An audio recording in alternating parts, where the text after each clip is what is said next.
Welcome to Samba Samba. Enjoy the video. You're ready to capture a long page. Start now.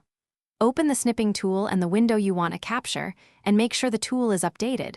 This enables scrolling capture features. Select Window Snip for app windows or Rectangular for content inside a browser. Once selected, look for the built-in scroll or full page option. If present, activate it so Snipping Tool can follow the page as you move. This first step gets the tool prepared to capture continuous content automatically. Now perform the actual capture. Initiate the snip. The tool captures the visible top region and then prompts to capture more. When you see a control like Capture More or a scroll indicator, click it or press the tool's Continue key. The snipping tool will either auto-scroll or ask you to scroll manually. If manual, scroll slowly and steadily so the tool can stitch segments accurately. This sequence ensures each segment overlaps slightly, which is why steady motion improves the final stitched image.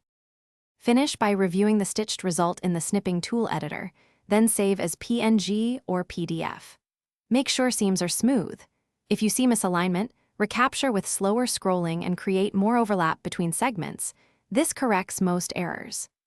If the scroll capture option isn't available, update the app, restart Windows, or use a browser's built-in full page capture as a fallback. One troubleshooting tip: enable smooth scrolling in your browser settings before recapturing. Thanks for watching. Consider subscribing if we helped you.